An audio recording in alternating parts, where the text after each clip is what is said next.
Bwana asifiwe. Binadamu kwa siku anawaza mawazo zaidi ya 300. Narudia tena. Binadamu kwa siku anawaza mawazo zaidi ya 300.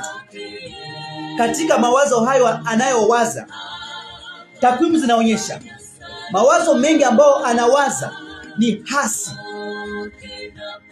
Mawazo mengi ambayo anawaza sio positive, ni hasi, sio mawazo ya ushindi. Leo ni swali, wewe unawaza mawazo gani katika maisha yako? Kwa siku binadamu anawaza mawazo zaidi ya 300. Takwimu hii inaonyesha katika saikolojia kwamba binadamu anawaza kwa siku zaidi ya mawazo 300.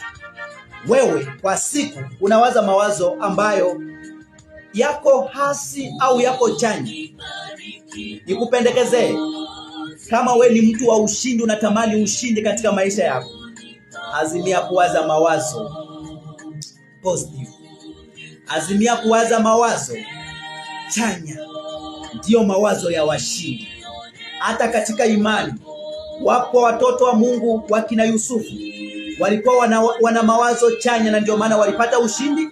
Wapo watoto wa Mungu ambao tunawasoma leo wengi katika Biblia, ambao tunajifunza kila wakati, tunazidi kuwasoma katika Biblia.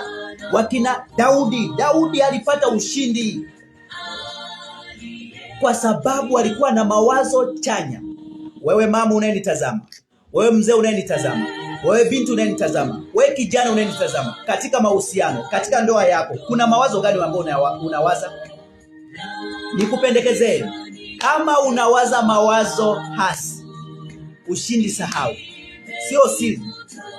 Lakini kama wewe ni mtu ambaye umeazimia sasa kwamba Mungu, mimi nimeazimia niwaze tu mawazo chanya, kiukweli ya kwamba ukweli ni kwamba mawazo hasi yatakuja, mawazo mabaya yatakuja, kwa sababu tunaishi katika dunia hii yenye dhambi. Lakini ni wewe kusema, Mungu nisaidie niwe na mawazo chanya. Nikupendekezee, watu wengi leo watapata ushindi kupitia masomo haya na kupitia sauti hii ambao wamesikia leo tena. Watapata ushindi. Anza kusema, mimi nimeshateua maneno yangu kwa siku nikiamka, mimi ni mshindi. Mimi sio wa kushindwa.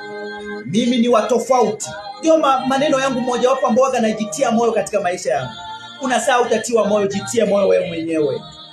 Kuna saa utaambiwa kwamba mama fulani tunakupenda, mama fulani niko pamoja na wewe, mama fulani changamoto hiyo itaisha. Kuna saa utasikia sauti hiyo. Kuna saa utasikia tu kwamba changamoto hii itaishaje. Mawazo 300. Thubutu kuwaza mawazo chanya katika maisha yako, ni ushindi ule. Utazidi kudumu katika furaha na amani. Mungu akubariki sana.